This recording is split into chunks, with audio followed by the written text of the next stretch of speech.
and mention that we do record our meetings for the benefits of our members, also for the greater glory of our club, because we share those videos publicly. We want people to be able to see the talent that's in this club and be intrigued and come to visit. My name is David Carr. I am the Toastmaster of the day. I'm also the president of the club this year. I was the first president of the club when we chartered back in 2017. So we do go back to before that COVID thing came along and drove everybody online, whether they wanted to be or not. We were online trying to explore the possibilities of the new medium, and we're still doing it today. So let's see. Oh, as part of our standard introductory spiel, we also usually say that we have members from many countries around the world. And so I guess there's sort of a general warning to watch your language. Think about things that might come across as unsensitive to people from other cultures. Sometimes you don't know until those words are out of your mouth. But see what you can do to try and stay out of trouble and be kind and good to everyone. My job as Toastmaster of the day will be to do my best to run a well-organized meeting today. And I have some folks who are going to help me along the way, starting with our timer, Carolina Ramirez.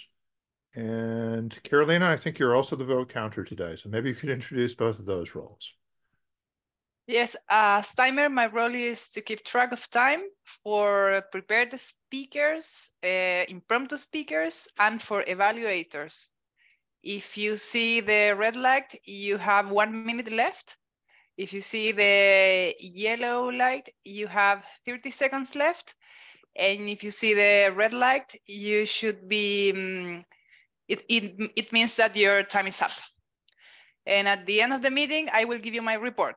And as a vote counter, I will count your votes. Our platform has a very nice application that counts the votes for your favorite speaker, for your favorite impromptu speaker, and for your favorite evaluator. I put a link in the chat, and through that link, you can vote for your favorite. Back to you, David. All right. And Brenda, guests are welcome to vote on whatever there is to vote on. And we encourage people to vote. Sometimes we ask for votes and we get like 2 votes out of the whole group. So we shouldn't do that. We should all try and participate in democracy here at our club. We also have for this meeting, much as I regret it, an counter. And Sam, I'm sorry to give you a bad introduction there, but Sam Irwin, can you explain what you'll be doing as counter and what the value of it is? Thanks, David. Appreciate it.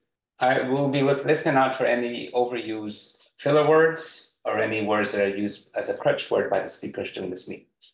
And David, I'll skip over you in my path. No. You got to be mean to me. You got to be mean to me. You got to make me behave. Somebody's got to. Our grammarian for this evening is Carrie Kahn. Carrie, can you introduce that role?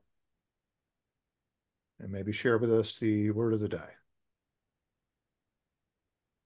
Can you hear me? Now we can. Yep. Yes.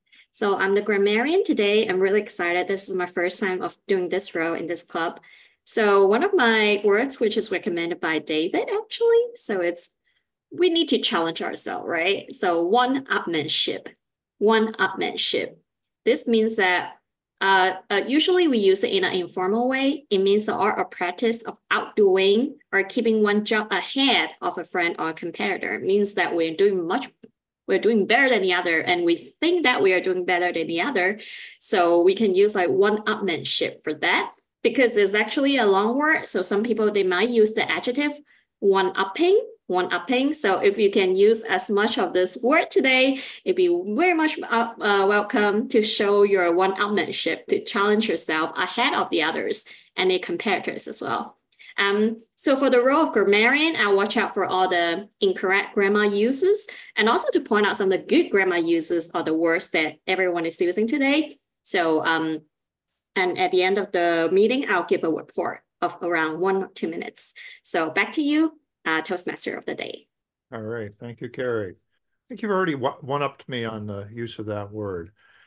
And our theme, by the way, is challenge yourself, as in I need to challenge myself to put the theme and the word of the day on the agenda more regularly and do it earlier in the process. And in general, to be a little bit better organized about pulling these meetings together, although I think we're still going to have an excellent meeting this evening. Our next role, one that is not exactly unique to this club, but it is pretty much unique to online clubs, is our watcher. Our watcher today will be Kim Leeming. Thank you, David. Yes, I consider watcher to be pretty unique to us, but you're right, there's probably other online clubs as well. So what a watcher does is I will be watching all of you, and I will be looking to see how you frame yourselves in your screen, your backgrounds, and all of the online type things that we practice here at Online Presenters. Back to you, David. All right. And also because we're an online club, we have a role of chat monitor. Dr. Sunny Fridge, can you explain to us the purpose of the chat monitor? Mr. Toastmaster of the day, fellow Toastmasters and visitors, as chat monitor, I will keep track of the most helpful, encouraging, and humorous posts throughout the meeting. And when called upon, I will give a 1-minute report highlighting the most noteworthy items placed in the chat during the meeting. And so you never know what I will be able to post. Looking forward to it. All right. Well, with that, we're going to run our meeting in 3 sections, starting with the formal speeches. We'll take a little time out in the middle to do impromptu speaking practice, table topics. Brenda, you know this from other Toastmasters clubs. It's not unique to online, but it is something that we enjoy doing, and in any format, being able to speak off the cuff is of value. And our first speaker, I believe, has just returned to us from time away, multitasking like crazy. Are you ready, Joni? All right. Well, actually, Joni Laidlaw is maybe not 100% ready for what's ahead of her, because what she's going to do are 2 short impromptu speeches. And let's see. I think I'm sorry, Graham, you were feeding me the details on how this is formatted. It's supposed to be 2 3-minute speeches. Is that correct? 2 3-minute speeches. It may because as VPE, I'd prepared this one. All right. What Joni's doing today is the power of humor in impromptu speaking. So she has to give 2 3-minute impromptu presentations, which should be humorous or at least use the power of humor. She had a choice of 12 potential topics that will be chosen, but she does not know which 2 David is going to choose. So David, if you will give her first, and then after she has done that, she gets to give a second. So David, now back to you. Woohoo. All right. So timer, please time for 3 minutes with a 30-second margin of error. The speaker for an important event is late. You are invited to open the event and fill a few minutes until the speaker arrives.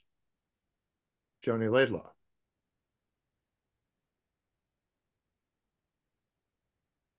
They aren't ready, but the show must go on. Fortunately, I'm dressed, and I'm not sure if the person leading us through the meeting actually is. Let's give them some time to be fashionably late. I mean, after all, we want them to look, act, and be their best while they are up here. Now, being late myself, I understand that it can be a trip whenever we have to get something done. I mean, after all, isn't it absolutely the most difficult thing with that 5 minutes of traffic, or my personal thing, when you're in two places at once, your internet is a bit shoddy. So you can't have your video on because you're somewhere else with your video on. Let's just hope that that's not what's happening to our presenter for today. But for now, sadly, you're stuck with me until they show up. Now I'd start singing to entertain you while we wait here before it's time for our presentation. Now let me ask everyone here, are we ready? And I'm going to ask you to unmute and scream no when I ask, are we ready for today's proceeding? No. If you say yes, we have to proceed. No. See exactly how I feel now. I'm looking over my shoulder. Don't mind me if you see me reach down. I'm not texting. I promise. I'm not texting. And get here. I am running out of the. Oh. We are in for a treat, though. I know we've all looked forward to it, and we've planned, and we've arranged, and we've thought, and we're there. We're ready. We're hyped up. So this is what we're going to do. In the time it will take for them to get here, I see them. They're logging in. It's saying connecting. Do we know the Jeopardy theme song? We have what? 10, 15 seconds to kill before they get here. Come on, everybody, ready? Let's bring them up and let them know we've been waiting for far too long. Na na na na na na na.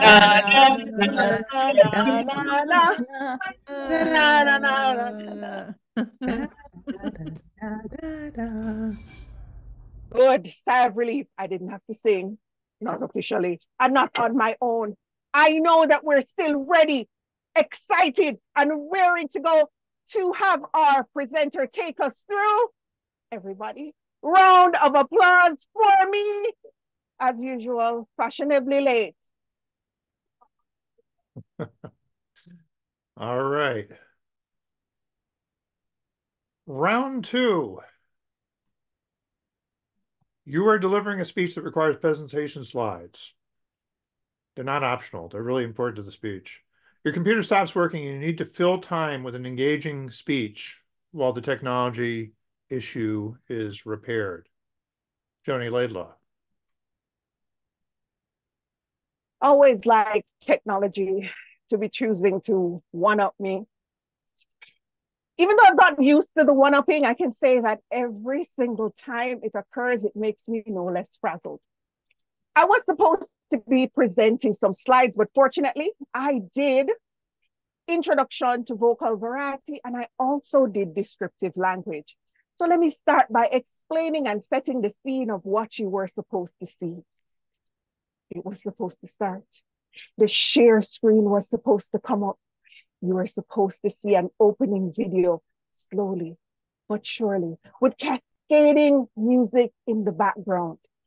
Images of all the places that I had been and wanted to explain through a visual output should have been there. Instead, you get a description today.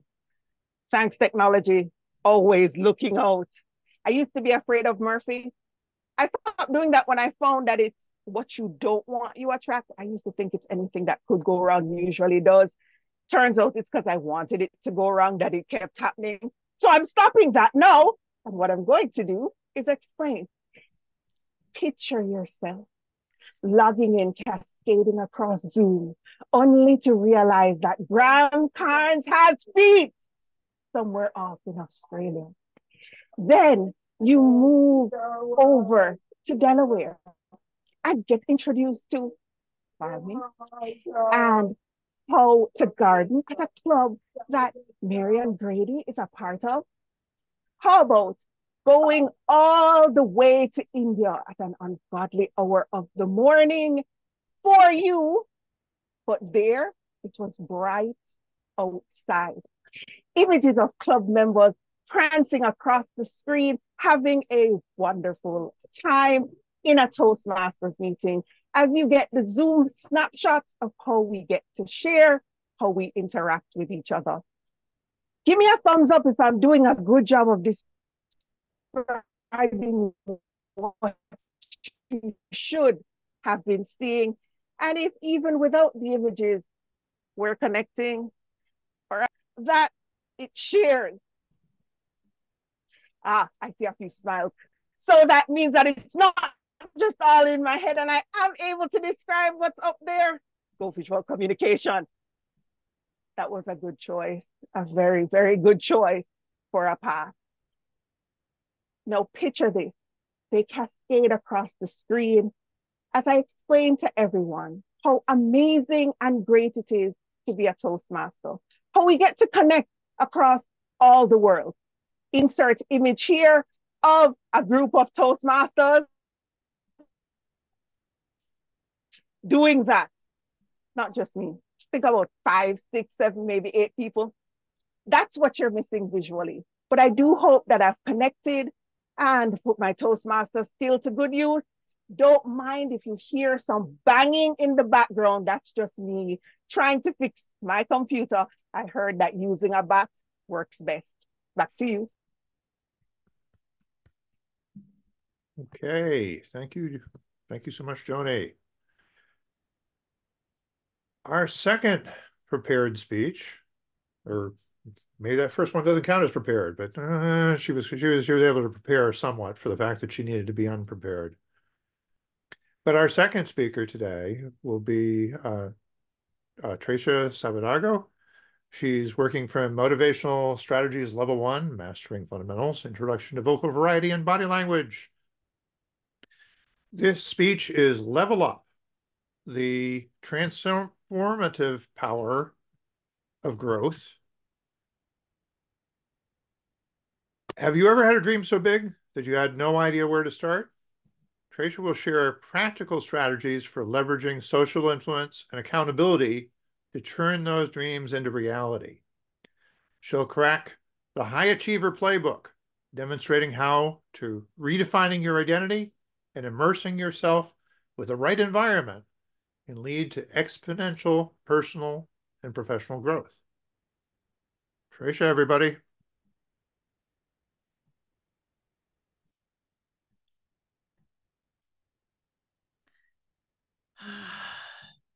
Have you ever had a dream so big it literally took your breath away?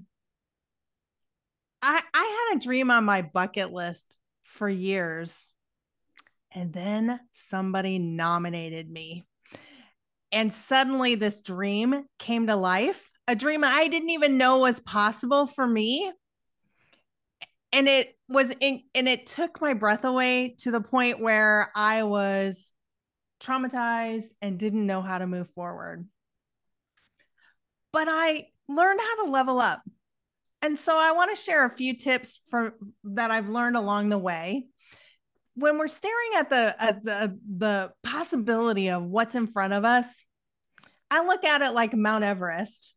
And along the way, we have base camps. Can I just get to the base camp so that I can take a breath and acclimate a little bit more? Can I get to another base camp and then eventually summit the mountain? And so I think it's also really interesting. There's a few tips that I've learned along the way, and I want to share those with you today. What does it look like when you 10x your dreams? My friend Benjamin Hardy has a book on this topic. And what he talks about is that your identity actually needs to shift. My moment of truth came when I got nominated to do a TEDx speech on the stage in Seattle. That's the same organization where Simon Sinek did his TEDx speech that went, what is one of the top 10 TEDx speeches of all time. And it also really shook my core because I had been trying to get clients on that stage forever. And then suddenly I had a fast pass.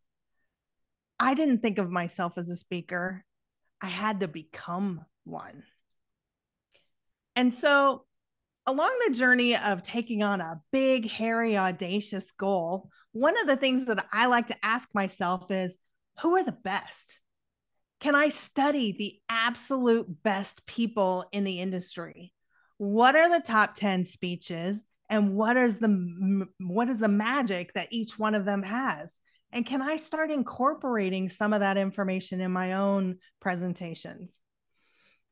Where do they hang out? Where do these people actually spend their time?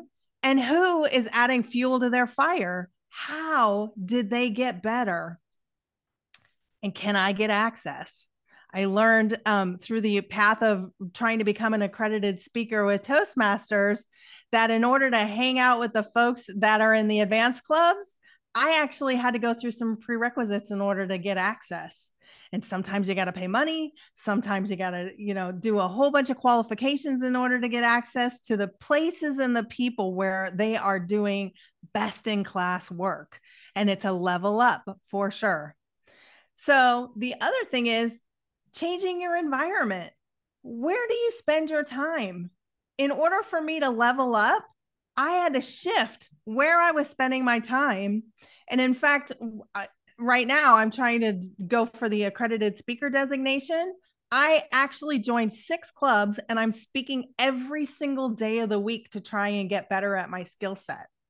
So I'm a big fan of immersive learning and trying to envelop yourself with as much information as you possibly can in order to get better. I also put a big emphasis on learning. Learning is in order to level up and hang out with the people who are above you, you need to get up to speed and quick. And so I started studying books, podcasts, I attended conferences, and even more special for me was one-on-one meetings. I started to reach out to the people that I admired most and said, hey, listen, can I have I want to hear about your journey. Can you tell me who you're learning from and who you admire most? And that exponentially catapulted my own network. The other thing is I like to think about the power of peers. I met with Nick, the past president of this club. And one of the things that he told me is that you have to keep your standards high, really, really high, and don't let them slip. And then also accountability. I told my friends what I'm up to, and every day they ask me, every week we have a meeting and we talk about what I've accomplished this week. I actually was in another club and they challenged me to do a level 1 pathway before the end of the month. And so I've prepared 3 speeches and I've spoke 3 times a week for the last 2 weeks. And so the other thing is that I ask myself, in order to hang out with the big dogs, am I the weakest link? They'll tolerate me for a while, but not for long.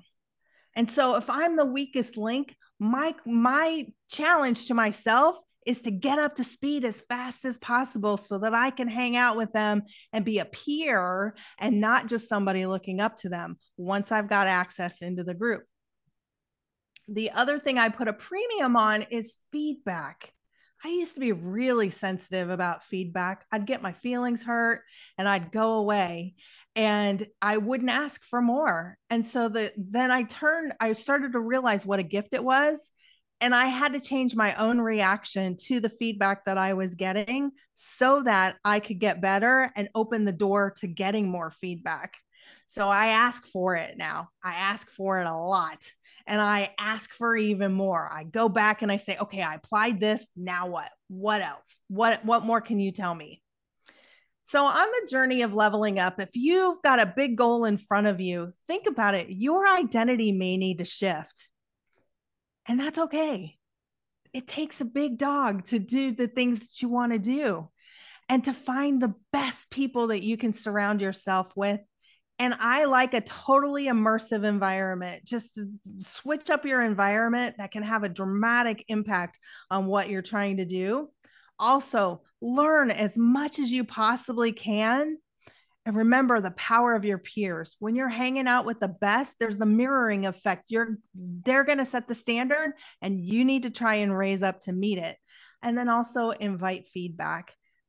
Feedback is actually a gift. And finally, keep your standards high, really high. It'll make the difference. It makes all the difference on the journey.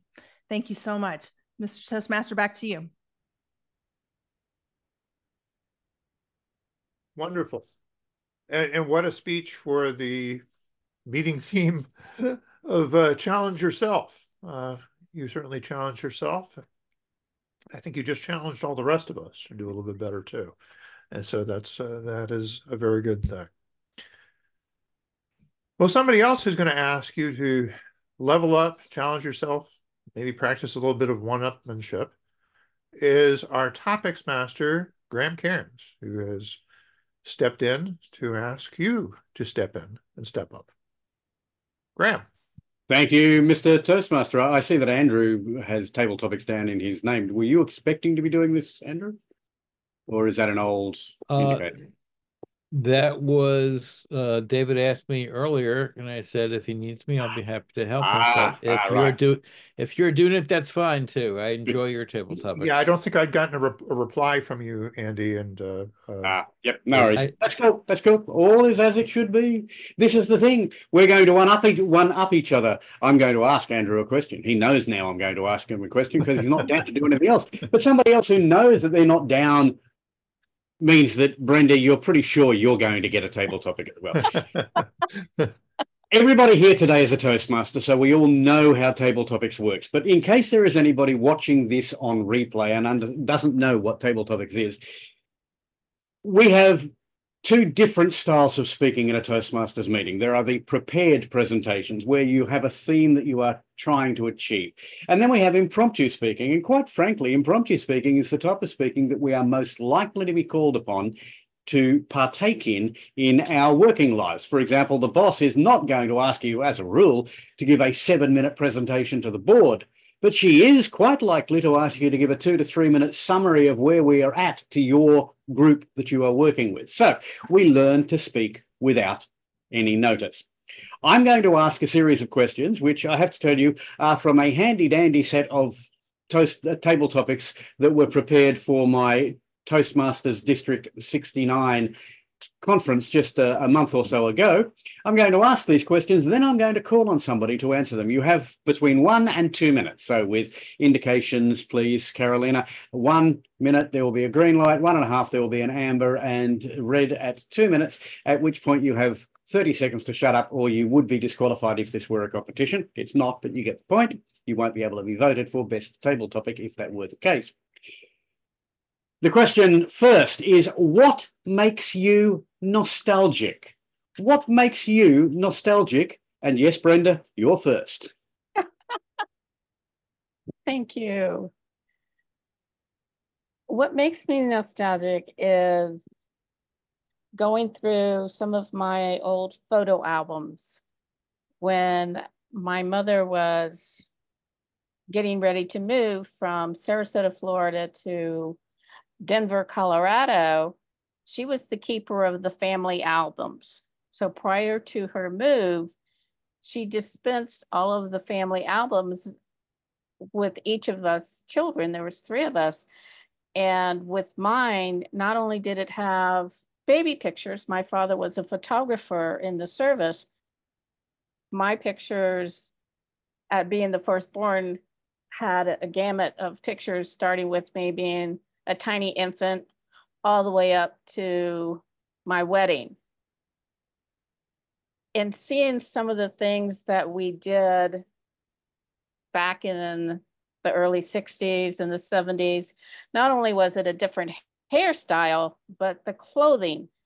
Unfortunately, some of the clothing has come back around, and quite frankly, they didn't work back in the 70s. I don't know why we thought we could bring them back again. But that's what makes me nostalgic, because like most of us, I had better hair, I had a waistline, and I didn't have the laugh lines or the wrinkles. But that's what makes me nostalgic, is going through old photo albums to see family members that are still with me and some that have moved on. Thank you, sir. Brenda, thank you for that. Yes, I understand that nostalgia. Here's a thing that you may not have considered, everybody. You know how we take a squillion photos these days with our mobile phones and our digital cameras and things like that. The problem is that every time we take a photo and it's not perfect, we throw it away. But it's those imperfect photos that give us the most nostalgia. So consider that when you are deciding what you're going to keep and what you are going to discard.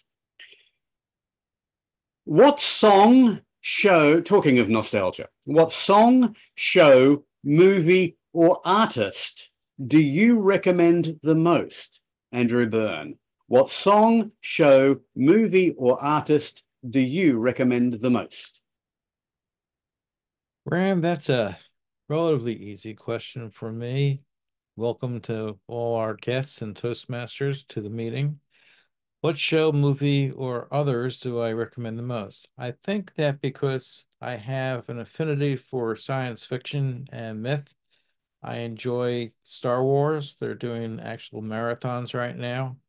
I enjoy Star Trek, the other Star show, but pretty much I would recommend people for Star Wars first.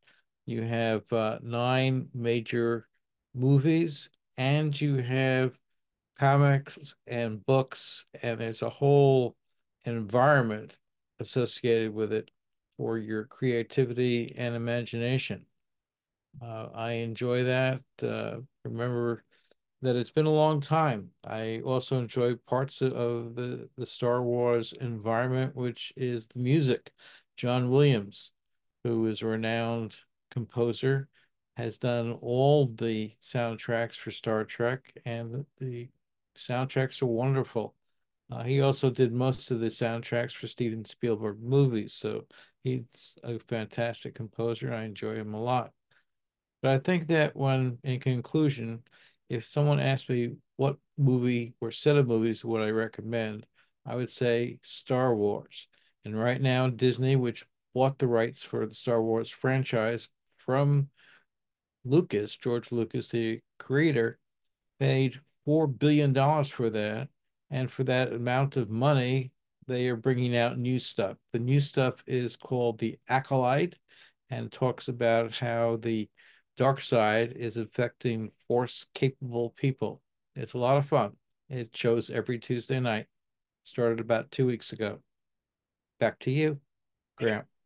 Thank you, Andy. I haven't actually checked out The Acolyte yet. In fact, I haven't checked out most of the newer generation of Star Wars things, but maybe I should have. Maybe I should have done it last month when, of course, it was Star Wars Day on the 4th of May, because May the 4th be with you. But then there's the day after when it was the Revenge of the 5th.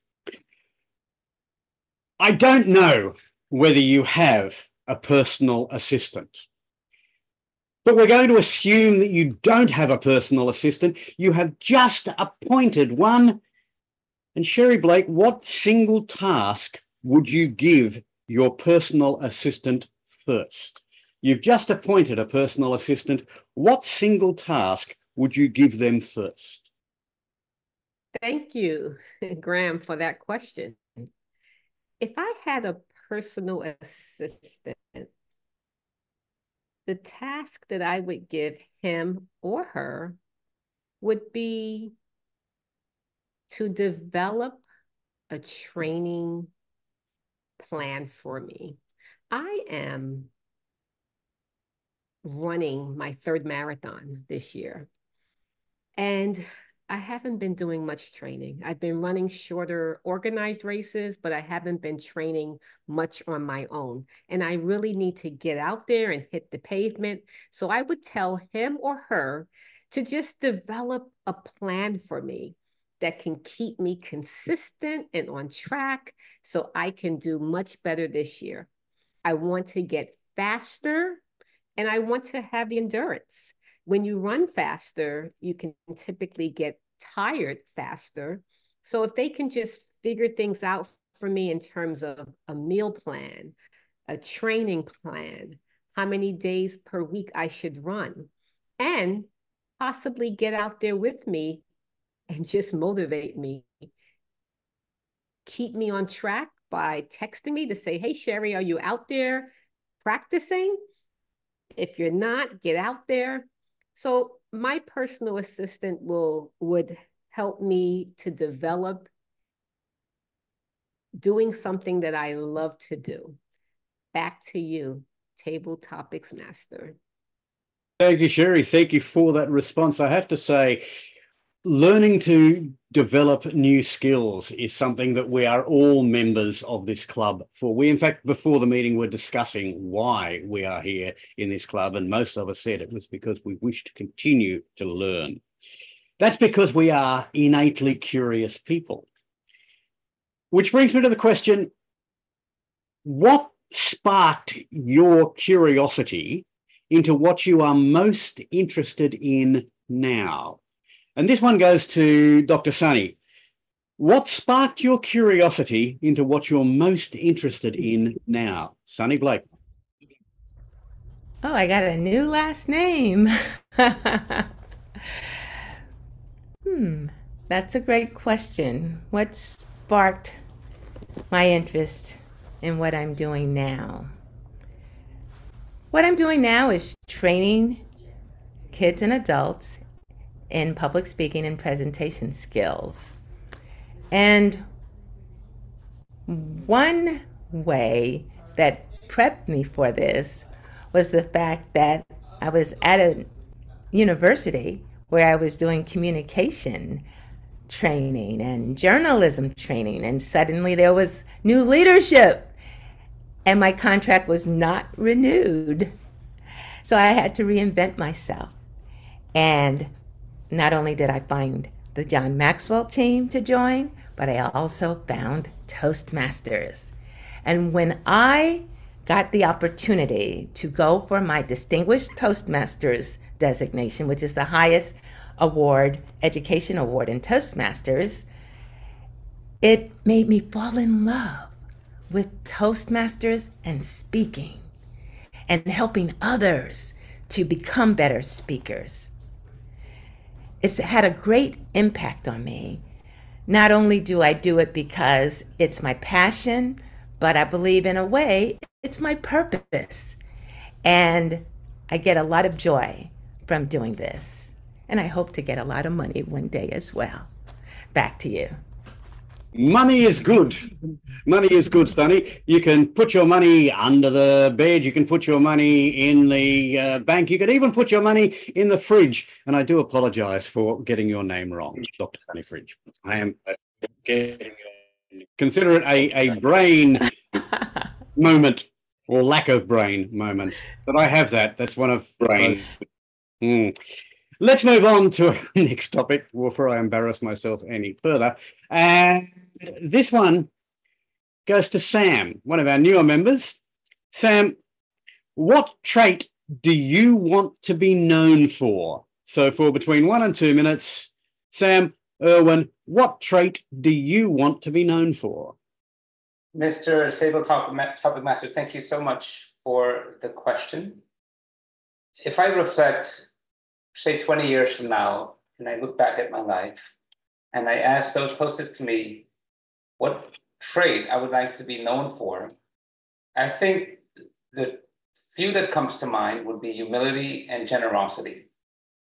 I think when you look back on life, it's not so much your accomplishments as a professional or the amount of money or material wealth you have accumulated. We have seen quite a number of instances where the wealthy and those that are established pass away with very bad reputation. And they were not known for their humility and generosity and things that they could have influenced in a positive way. There's quite a number of things that they could have done to affect the change in the broader good of humanity. So looking back on life, I would like to be known as someone who's humble and generous. Back to you, Mr. Tabletop Master. Sam, I hope that you achieve success, both in money and fame, but most of all in being somebody who is humble and generous and kind, because that was what we should all be aspiring to. Thank you, Sam. Irwin. a slightly less serious subject now, and I'm going to move on to Kim Leeming.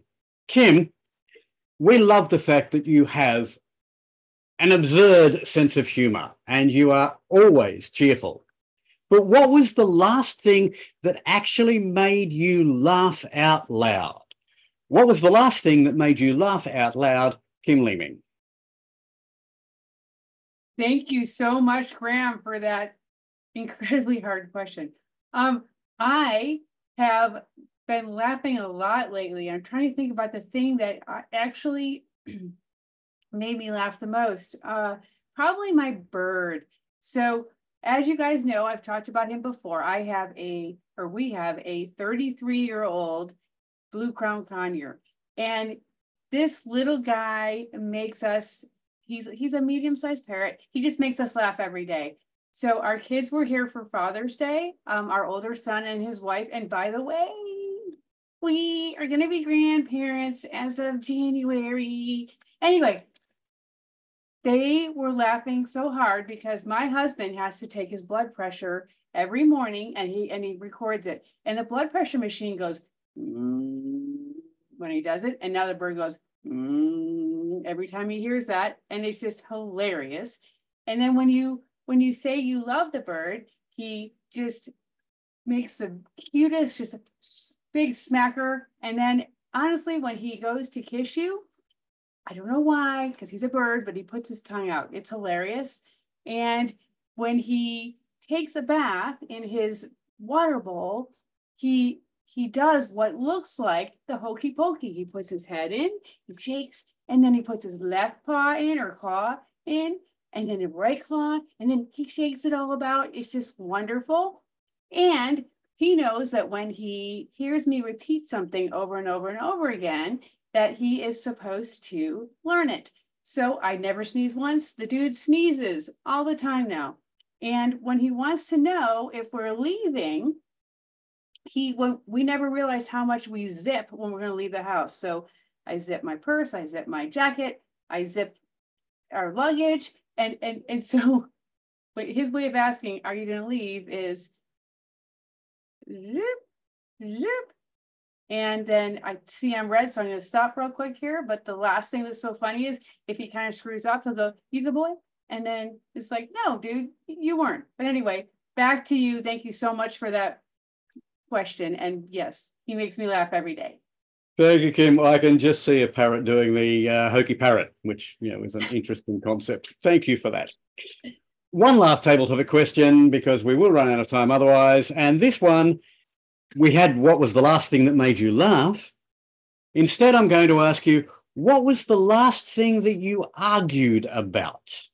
Carrie Kong, what was the last thing that you argued about? Carrie. Thank you, Table Toastmasters. What are the last thing that I'm good about? Okay, what are the last things I'm good about? To be honest, I think I'm really bad at about a lot of the stuff, but I must show you what are the last thing that I'm good about is to make a model. All right, to show everyone, this is the globe that I make from 2 days ago. So basically I bought this globe from online, and then it's made of like a lot of like puzzles.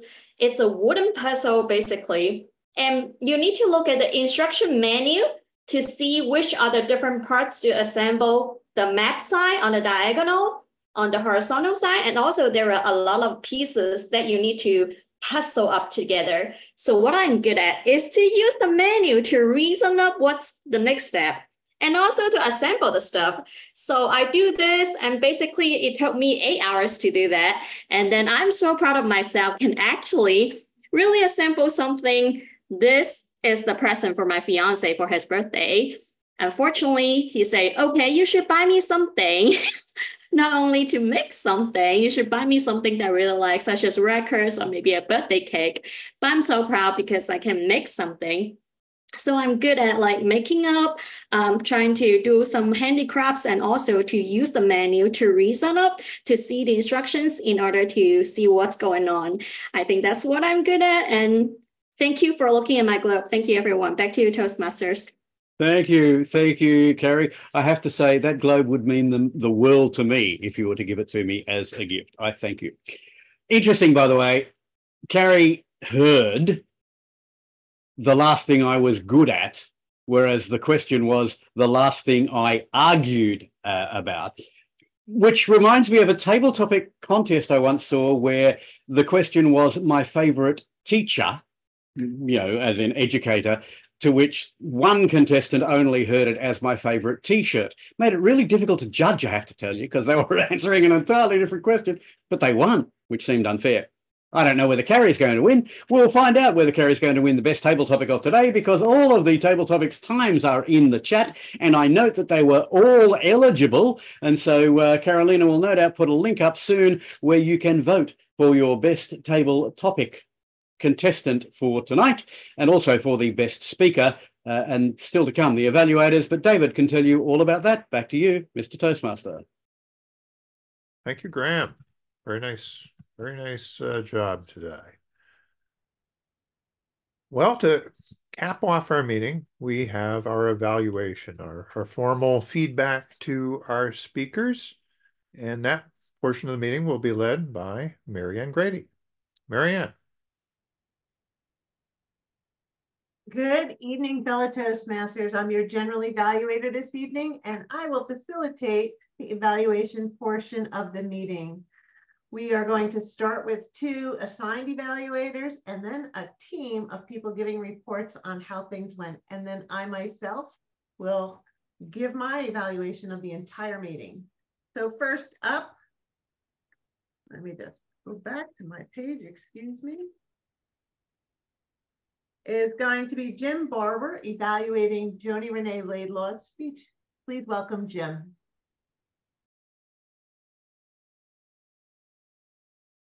Thank you, Madam General Evaluator. Joni, you are always a delight to listen to one of your presentations for one simple reason. Whatever you are doing, you try to one-up what you did the time before. You're always seeking to constantly improve, and so that makes it wonderful to see what you're going to be doing next. Let's talk about what you did tonight. You had a triple challenge. Wow.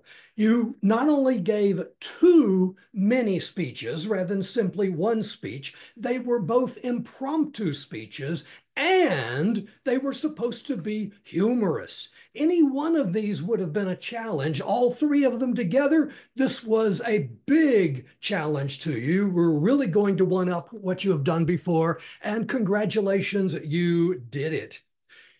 There are 3 elements to any presentation: content, audio, and visual, and you nailed all 3 of these. Your content, even though this was impromptu, it was solid. It sounded like you had already prepared this in advance. Very well done. Audio, your volume was good, your vocal variety, everything. We could hear you. We could understand you. That was great. Your vocabulary, wonderful.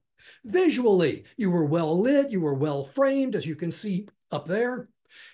You looked great on camera. Now, the fact that you did everything well doesn't mean, of course, that you can't improve. And I do have one suggestion for you. Although your presentation was very good, if you go back and listen to it on the replay, I think you'll find that you could have done it in person just as well as you did it on video. There was no particular use of the visual medium, and I would like to have seen you done that. For example, in your second presentation, you were missing some critical slides, so you described what the slides were. I would like to have seen you show us what the slides were, or your reaction to the slides. You could have gotten in close to the camera, something that you can't do in person. Or if you have access to the video things, you could actually do things. You could play around with the video screen. Let's see if I can do something here. Oh, let's Let's do that. And so you could play with it. You could do things that you couldn't do in person. And I would like to have seen you do that because, again, you're taking advantage of the visual medium. This is, you're on camera. I'd like to see you be humorous. I'd like to see you do things on camera. So this was a great presentation. As always, everything was great. The only suggestion I have for you is next time you do this, use the visual medium, use the strengths that we have there. And if you do that, I'm looking forward to your next presentation. Madam General Evaluator. Well, thank you, Jim. Jim's evaluations are especially good because he always gives actionable feedback. So thank you for that, Jim. And we always learn when he does his evaluation. Our next evaluator will be Andres Malenko, and he will be evaluating Traca Savadogo's speech, which was quite inspiring. So here you go, Andre. Thank you, Marianne. Indeed, Traca's speech was very, very inspiring. You could feel the energy going. You could feel the buzz. You could feel the story that she shared with all of us, how we could grow, personally grow in any walk of life. And she started with example where she was invited to deliver TED Talk on the stage where all those famous, beautiful people were on. And she shared how she did it, the tips and talks, and all the journey that she took. At the same time, her presentation was part of the pathway where was supposed to focus on vocal variety and body language. Those two things I would like to concentrate on as well. Even though the marvelously crafted Traca story, and why marvelously crafted? Because she used a really powerful technique that many experienced speakers do. She told us from the beginning what she is going to tell us about. Then she told us the story. And then in summary, she told us again about those things. So those gross, practical, challenging things could stick into our minds. At the same time, one thing that I noticed, looking at the Traca in the speaker's view, is like that. Perhaps you can see, I don't know if you can see this picture on the screen. If you do, great.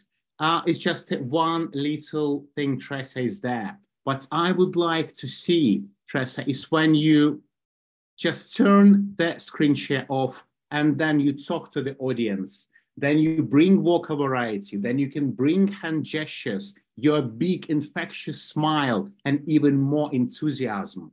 I think that would make your story stand out even more.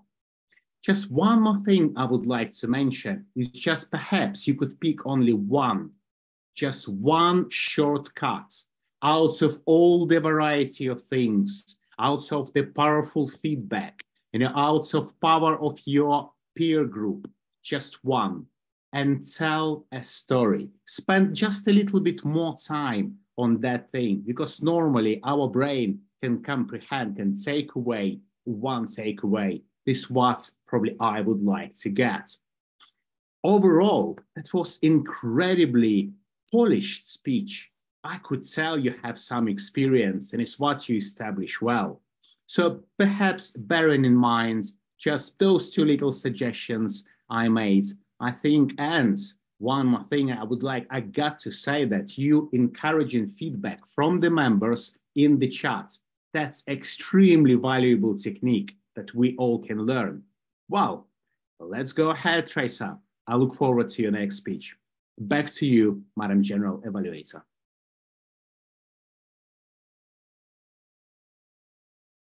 Cannot hear you, Marianne. As you can see, our evaluators are wonderful, and we all learn when they give these evaluations. Tonight, we hit the jackpot with 2 excellent evaluations. Next up, I'm going to ask Carolina. Oh, excuse me. Next up, I'd ask you all to vote for your favorite evaluator. And after that, Carolina, can you tell us the timing for everybody? Does everybody qualify? Yes, both evaluators are qualified. Jim, 3 minutes and 12 seconds, and Andre, 3 minutes. Back to you. Thank you kindly, ma'am. Now, next up, I have our counter, Sam Irwin. Please welcome Sam. Thank you, Madam General Evaluator. There are two individuals on this call I would like to highlight as part of my evaluation. Traca, I was really pulled into your presentation. I thought it was excellent. I agree with Andre. There were a couple of times in that meeting you used ahs and so's and you knows. So just not a lot, just a few times, but that's something I wanted to highlight. And Dr. Sunny, it seems like the word and seems to be a crutch word. You used it a couple of times, and that's just something to note as well. And David, you did pretty good tonight.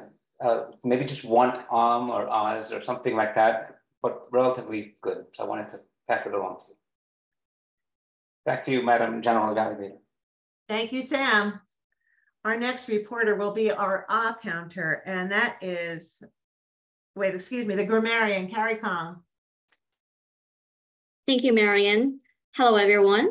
So I would like to really appreciate the grammar use of this club because I was originally like English is my second language, so grammar is really tough for me. But in this club, I can hear most of the grammatical usage. They are all correct in terms of the tenses, the vocabulary, and everything. So tonight, I would like to highlight two good uses, one from Joni.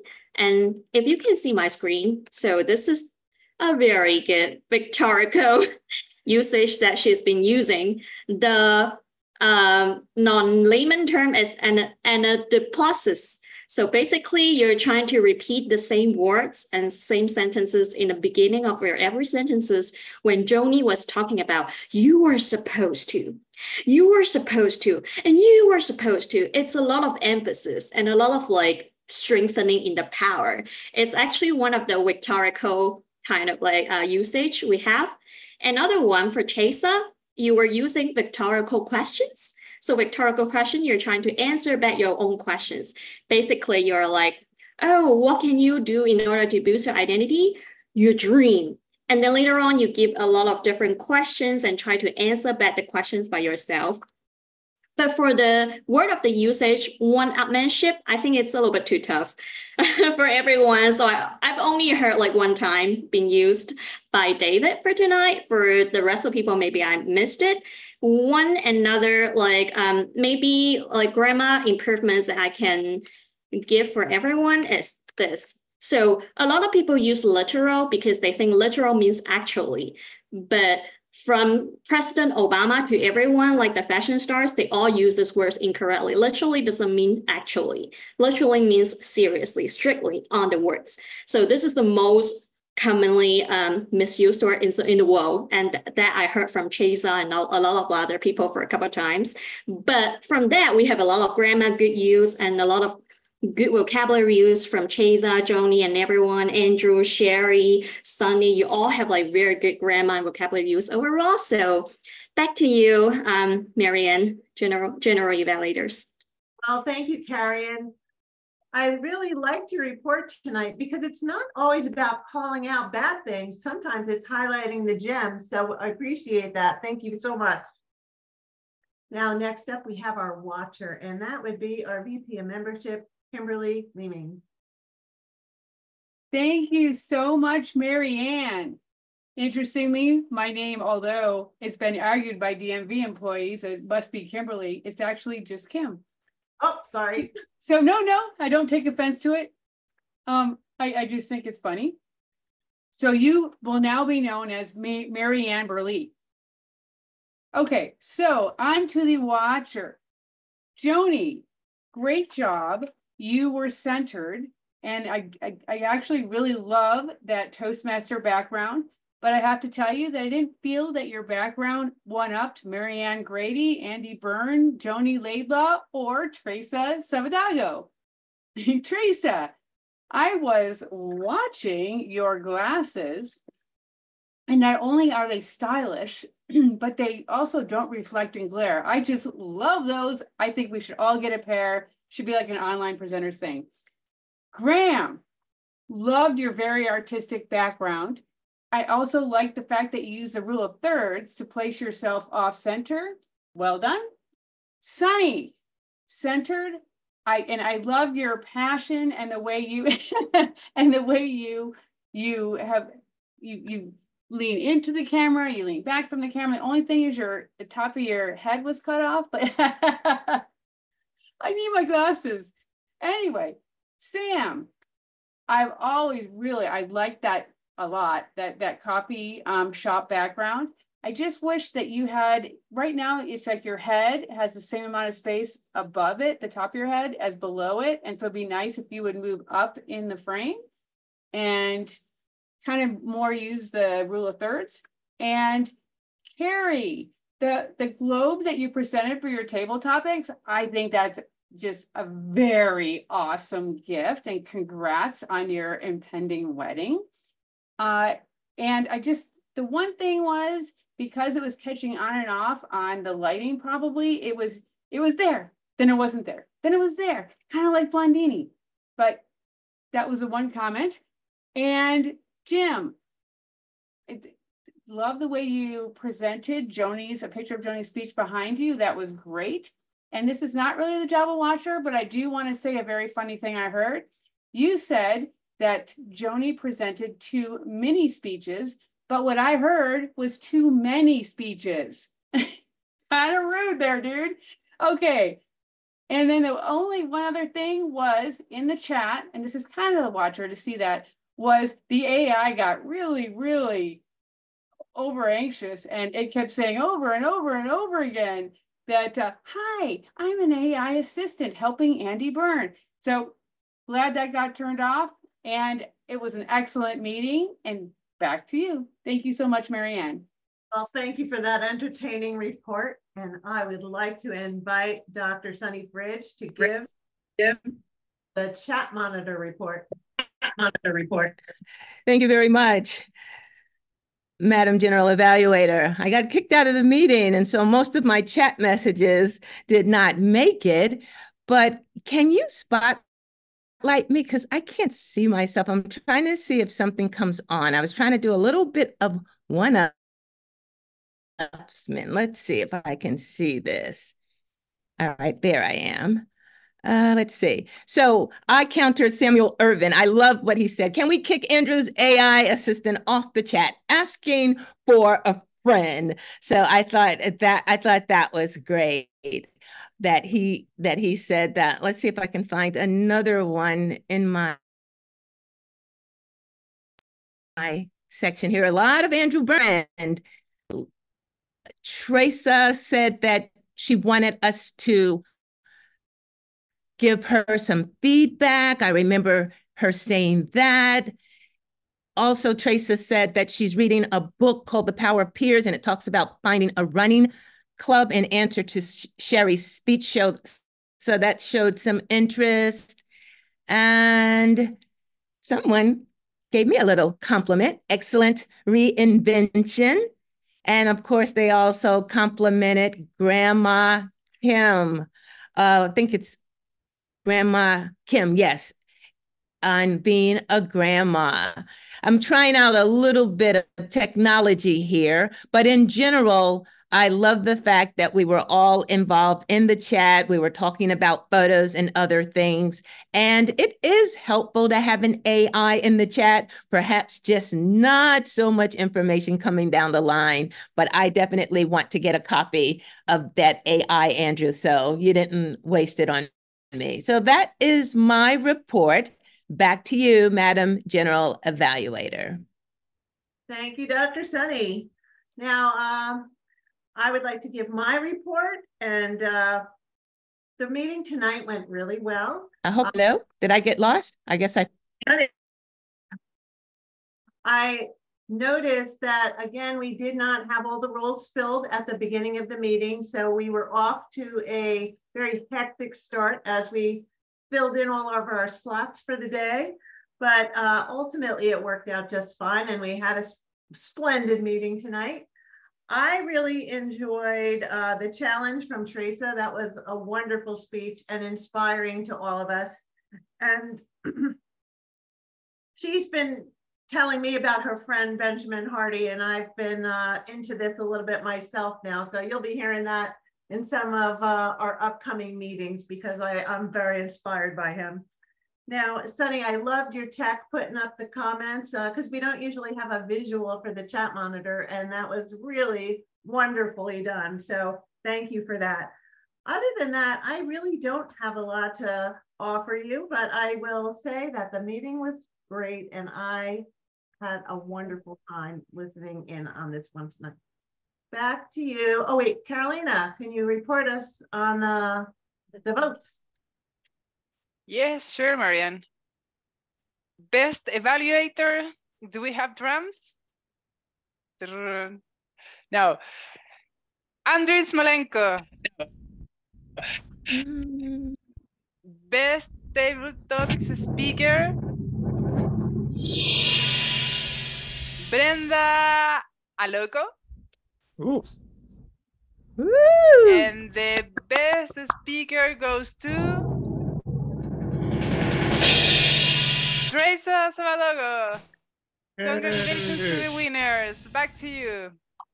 Well, thank you, Carolina, and let's go back to our Toastmasters today. David Carr. All right. Thank you very much, Marianne.